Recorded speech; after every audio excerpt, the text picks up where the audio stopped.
Hello, BookTube. I'm back today with another Friday Reads. I just finished reading Mansfield Park, which is the Jane Austen July group read, and I wanted to talk about it and do my very uneducated and unsophisticated review and summary of this book. This is the fourth Jane Austen book that I have either read or listened to this year. So I have I've been going through the Jane Austen canon. That leaves me with two additional books from her main volumes to read, Northanger Abbey and Persuasion. But again, just finished reading Mansfield Park a couple of days ago and have been sitting with my thoughts of it and wanted to get back here and do another video and give you all my impressions of it, of the story and of the characters. Excuse me while I get my notes here. I wanted to make sure I remembered the names of the main characters. So Mansfield Park is apparently one of the more controversial, polarizing, even in some corners sort of disliked novels of Jane Austen. And I think partly from the reviews I've seen on BookTube of people talking about it, I think some of the controversy or maybe even confusion or lack of interest in it has to do with the sort of faultiness of the love story, or that the story itself is not particularly a love story as many of Jane Austen's novels are regarded, or to the extent that there's a love story in it, that the love story is not nearly as satisfying. And I also think there are some other reservations about the book. It is some reviewers find it more heavily moralistic than the others. Some people don't like the main character, who is Fanny Price, and so I'll talk a bit more about her. But just to sort of give you a background of this story, the backdrop of the story is there are three sisters who, when we meet them on the first page of the novel, they are adults and they have all gotten married, and they have all married at slightly different stations economically. The sister that has done the most well, her name is Maria, and she marries Sir Thomas Bertram, who has a rather large estate, and he has plantations in the Bermudas, and so there's some connection to slavery there. I'll talk a little bit more about that later. But so Maria marries Sir Thomas Bertram, and so for the rest of the novel, she is known as Lady Bertram. The second daughter, or a second daughter, her name is Frances, but she marries a lieutenant who's in the Navy, but this is apparently regarded not as a very not a very favorable match. I guess he's just regarded as a sailor, and so she is sort of the lower class member of the sisterhood. And the middle sister, I don't think we ever learn her first name. She is only ever called Mrs. Norris in the book, and she marries a clergyman, and this clergyman is a friend of Sir Thomas Bertram. So Mr. and Mrs. Norris go on to live in the vicinity of where the Bertrams live, and apparently Sir Thomas Bertram provides the home and the living, as it is called. And Mrs. Norris has married a clergyman, and so I'm not sure if how the economics worked. Was there a parish church on sort of Sir Thomas Bertram's grounds, in which he was able to sort of pick the preacher or the rector. And but in any event, so Mrs. Norris and her husband basically go to live with the Bertrams on or near their property, while Mrs. Price, who marries sort of below the other two, lives further away. And but she goes on to have quite a number of children, and the decision is made, or the offer is made on the part of the Bertrams to take the eldest daughter of the Prices, and that's Fanny Price, to come live with them to relieve the Prices of providing for their large family on somewhat low income, and to also give one of the children a greater opportunity in education and manners and everything else, and to marry better, that sort of thing. And so when the novel starts, Fanny Price goes off to live with Sir Thomas Bertram and Lady Bertram on their estate, and she's 10 years old at the time. And the Bertram family, the Bertrams have 4 children. They have Thomas Bertram Jr., who at the time that Fanny moves in is 17, the younger brother Edmund, who is 16, and 2 daughters, Maria, who is 13, and Julia, who is 12. Many book reviewers, when they describe Maria, they call her Mariah. So I guess either pronunciation is fine. In the novel I read, her name is spelled Maria, which I assume to be Maria. But in any event, Maria is 13, Julia is 12. So they are all the Bertram children are older than Fanny, and I think the novel is treated as if Fanny goes to live with the Bertrams and is treated really terribly, kind of like a Cinderella story. I didn't really quite find that. The girls, her cousins, but Maria and Julia really don't seem to befriend her. But Edmund, the younger brother, who's older than Fanny, but the younger brother in the household, Edmund treats her very, very nice, and is very kind and solicitous of her feelings and well-being, and so Fanny grows to be very fond of Edmund. The real problem in the Bertram household is the presence of Mrs. Norris, who treats Fanny very terribly. Doesn't physically abuse her, but she's always putting her down and trying to prevent Sir Thomas and Lady Bertram from being overindulgent to Fanny, and all the while Mrs. Price is overindulgent to Maria and Julia. And so and to add to the fact that Lady Bertram is generally well-meaning, but she's pretty lazy. It's not clear whether she has some sort of physical illness or suffers from depression, or is just doesn't have an interest really in her children or the household, and she just sort of putters around. And I think she's just sort of portrayed as knitting and taking care of her dogs, and so leaves the care of the children, and by extension Fanny, to the servants and to Mrs. Norris, who is over at the house quite often.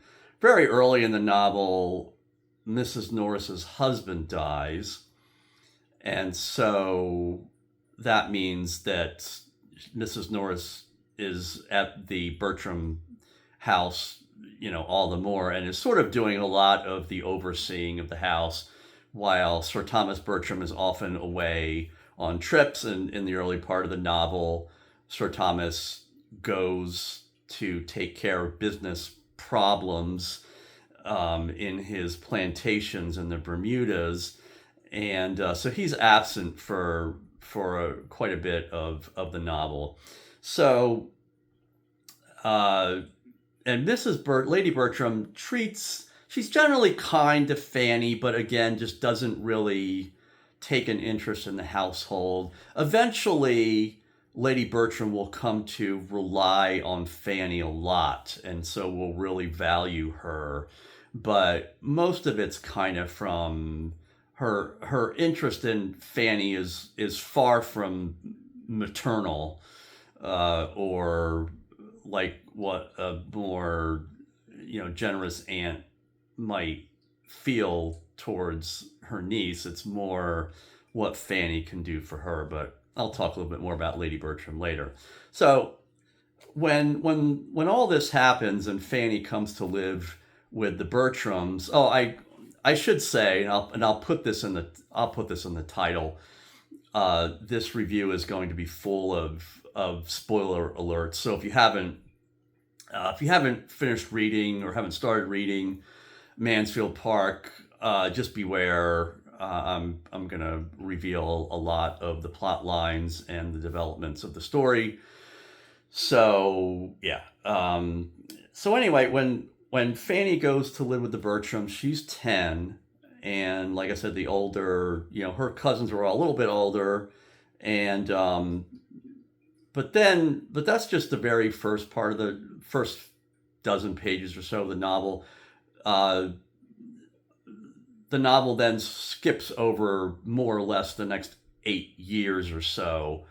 And so the rest of the novel takes place roughly over the period of about a year when Fanny is close to 18 or reaches 18, which I believe was the age when daughters of the gentry were sort of presented publicly.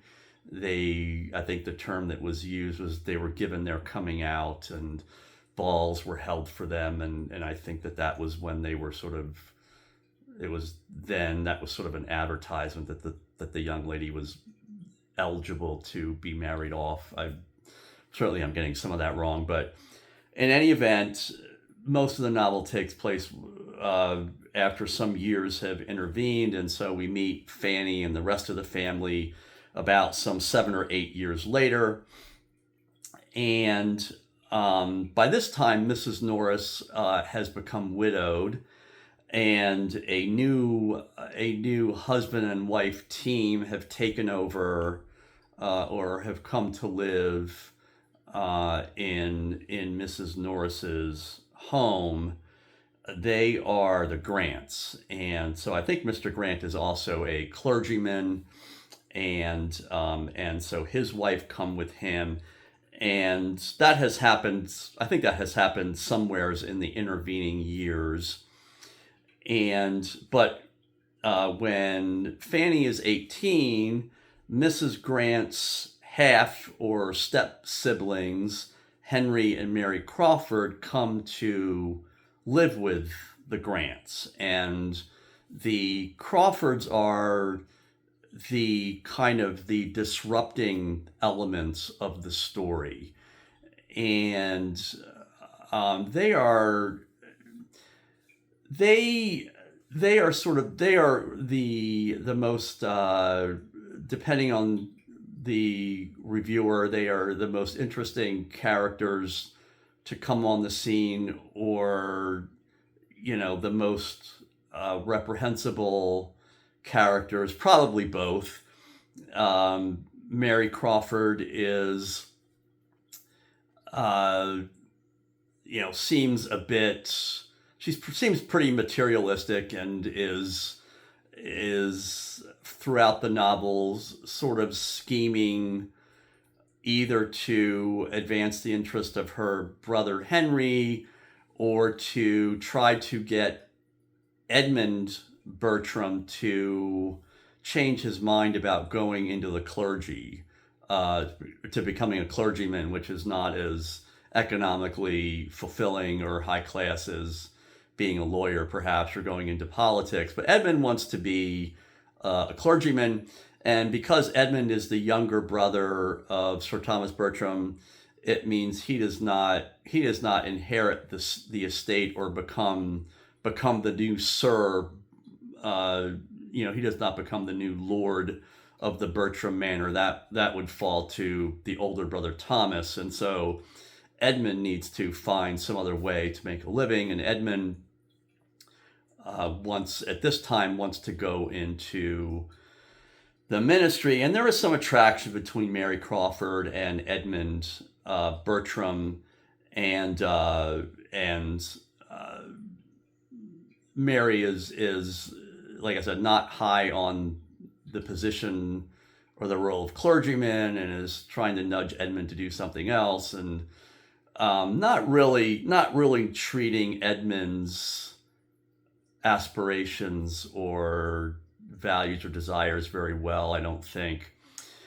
But Edmund, even though Edmund sort of, or at least as the reader, we can see how Mary Crawford is kind of so antagonistic to his career choices, Edmund doesn't really seem to see the dangers, perhaps, of kind of falling in love with Mary Crawford, and doesn't seem to recognize until much later their basic incompatibility.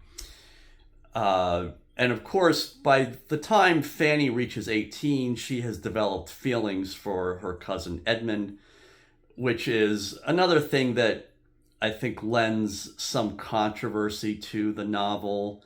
The tradition during those years of first cousins being able to marry and regarding each other as romantic, sexual partners, that was still an accepted part of society, and I think modern readers, maybe understandably kind of struggle with that dimension.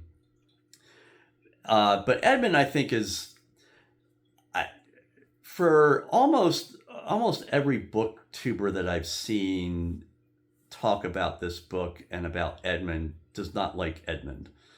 And I actually kind of like the character of Edmund.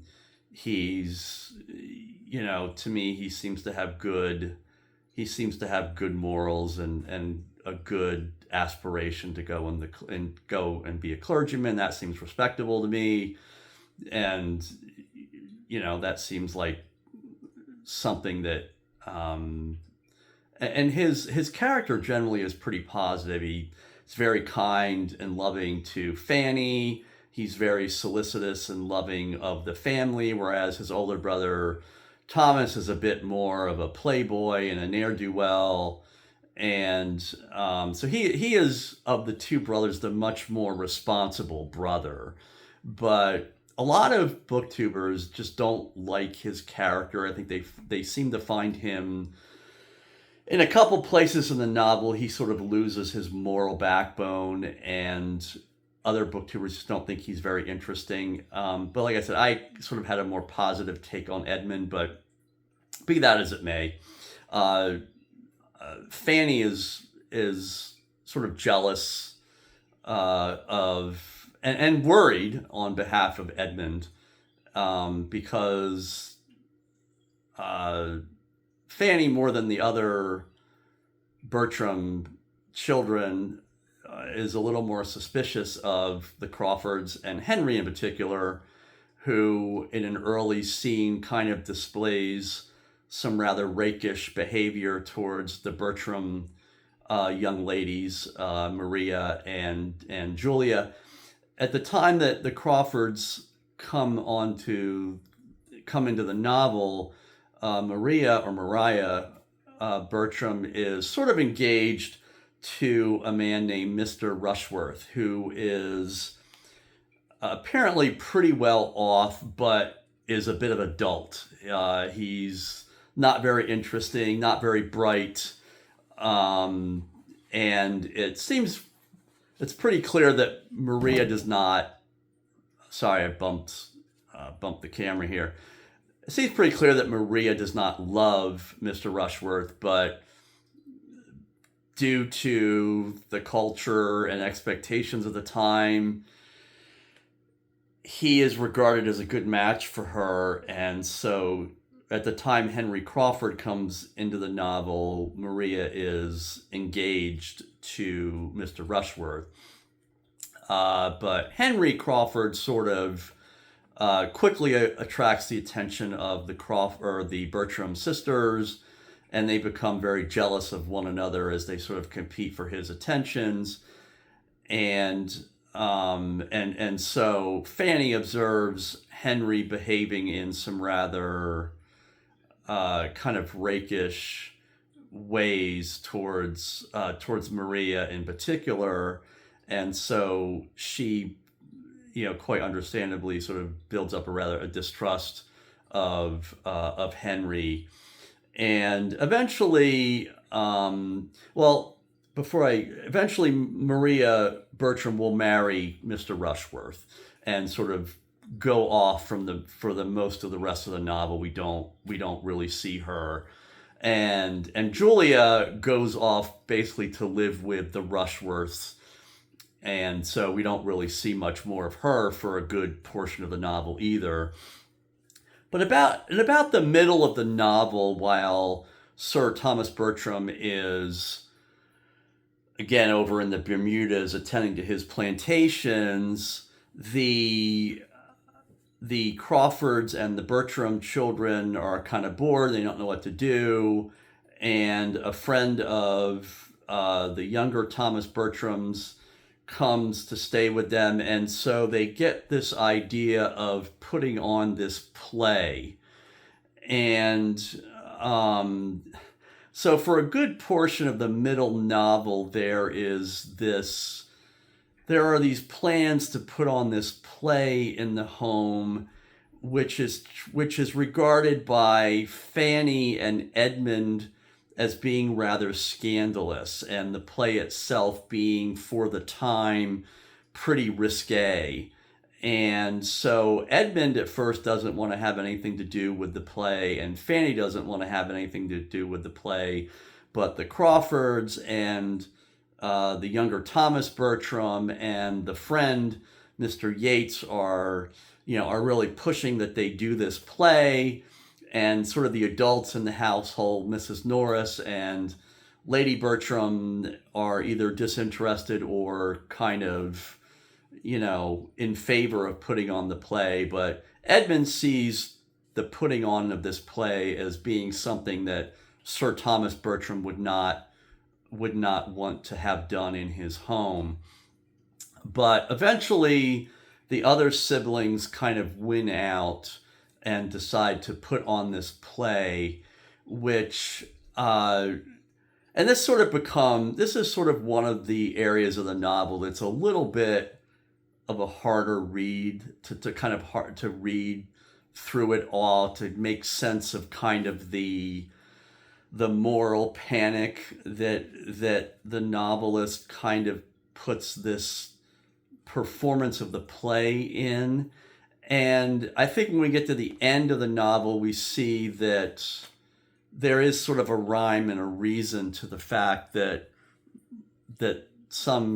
Fanny and Edmund and the reader of the novel is supposed to recognize that the play sort of creates these the characters of the play sort of engage in behavior that will sort of lay the seeds for some scandalous behavior in real life that will occur at the end of the novel. But because Edmund and Fanny don't want to participate in the novel, the brother Thomas wants to go outside the family and bring in someone else, another friend, to come participate in the play. And Edmund sees this as even more scandalous, and so he decides to be a part of the play.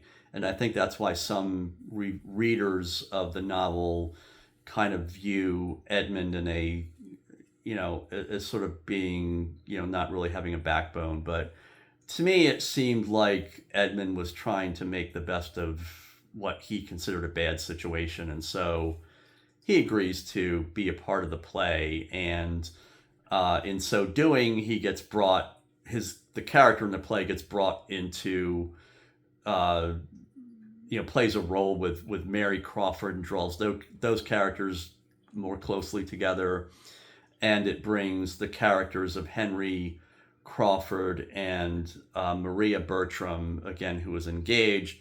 It puts their characters in sort of a loving romantic relationship. So to kind of wind this part of the story down, the play doesn't really quite get pulled off because Sir Thomas Bertram comes home unexpectedly, and so the Crawfords, who have helped sort of instigate the play, sort of scurry off to go back to the Grants, and so the rest of the Bertrams are sort of picking up the pieces and trying to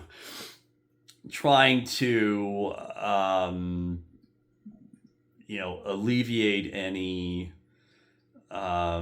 concerns that Sir Thomas Bertram would have, but that ends up not really being, Sir Thomas isn't happy that the plans were made for the play, but he seems more or less, content that the play didn't go forward, and so the rest of the story moves ahead.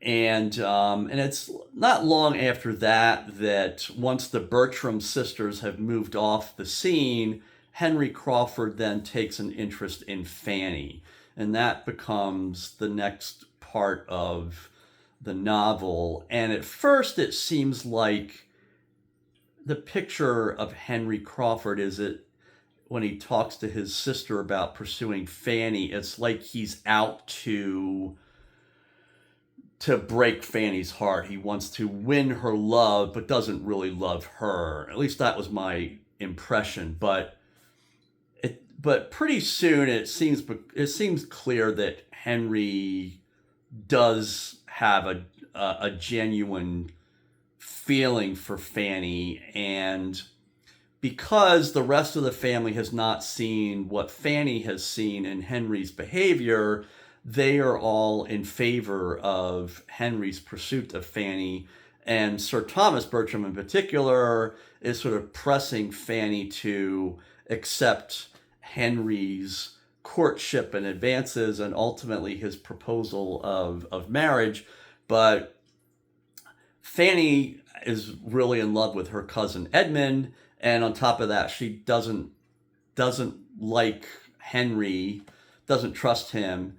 And so she is, for a good portion of the novel, trying to, with all decency and decorum, kind of hold Henry Crawford at arm's length, all the while the rest of the family is, kind of really pressing her, like, this is the best you're going to be able to do.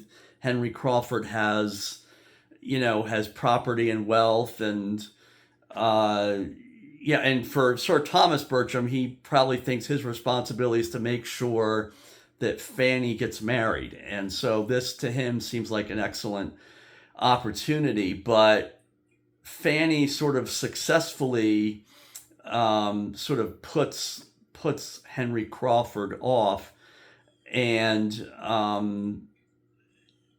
is able to prevent her from entering into that marriage. And towards the end of the story, what happens is Fanny, Sir Thomas Bertram decides that Fanny would feel more for the prospects of marrying Henry if she went back to live with her poorer relations and see how they were living for like 2 months. And so Fanny leaves the Bertram estate to go back and visit her mother and her father and the rest of her family for like the first time in 8 years. And there's been very little contact between Fanny and the Price family. She has seen her brother William. William is the one sibling and the one part of her family that Fanny has remained close to, and Henry, in an effort to win Fanny's affection, has intervened to get William promoted in the Navy. And so that becomes yet another sort of obligation on Fanny's part to accept Henry's courtship. But so there is this relationship, this deep friendship between William and Fanny as siblings. And so Fanny is very excited to be able to spend time with William again, although she feels a little awkward about getting to see the rest of her family, who she apparently has had very little connection with for these 8 years. And when she goes back to live with the Price family for a few months, she's very discouraged.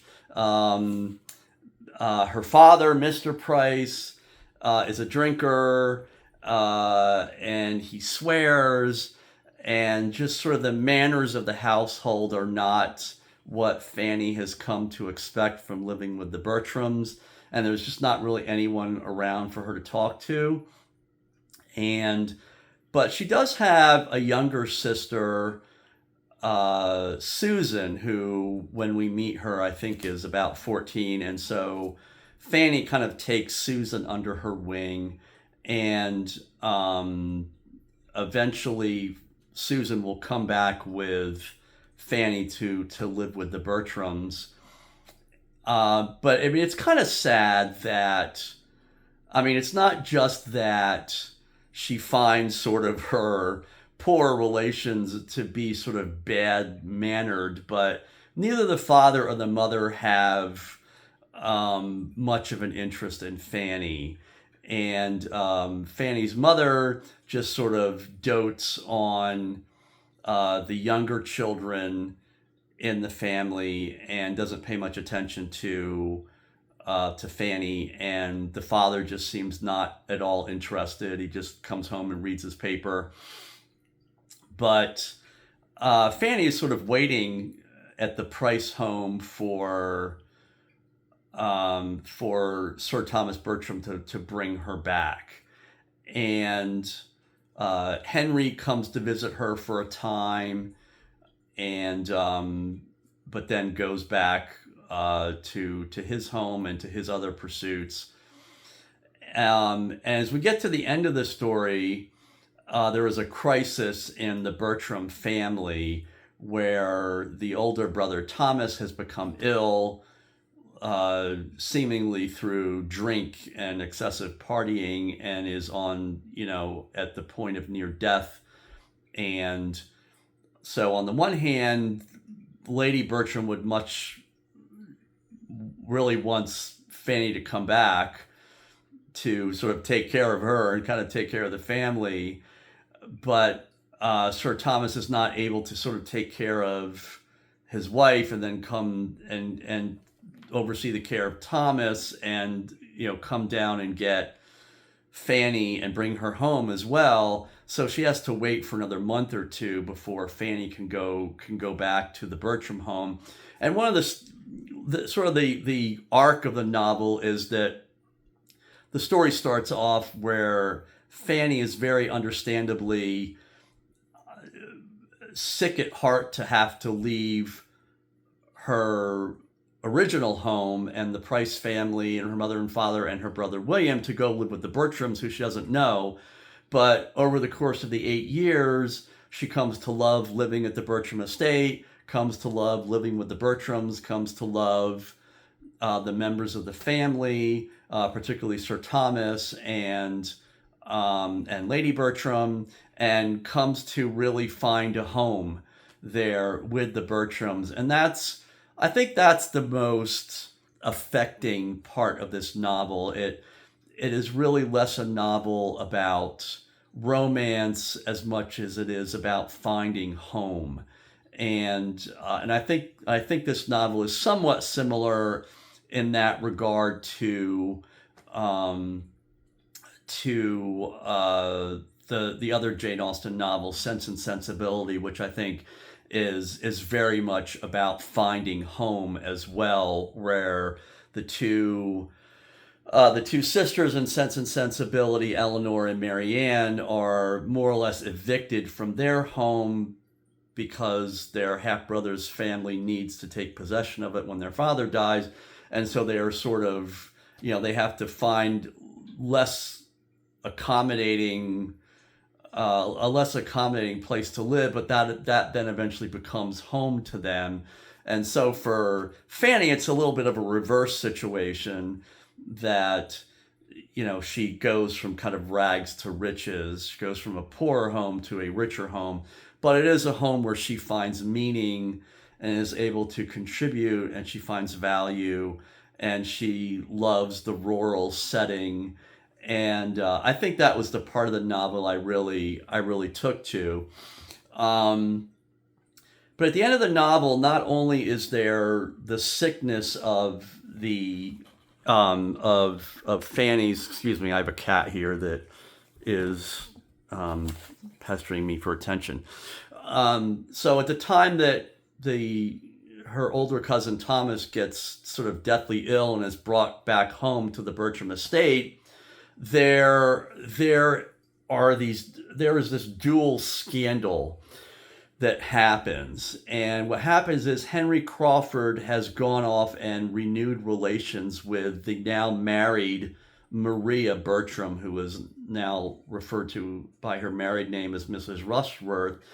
And Mrs. Rushworth leaves her husband and takes up with Henry somewhere. And the younger cousin, or the younger Bertram daughter, Julia, in the midst of all this, runs off and elopes with the young man, Mr. Yates, who had played such a part in instigating the play that was so scandalous. And so both of the and to elope in this time during the Regency period among the landed gentry class was quite scandalous as well. So Sir Thomas Bertram is faced with the calamity from his point of view that his daughters, despite their well educatedness, have run off and done shameful things and have shamed the family. And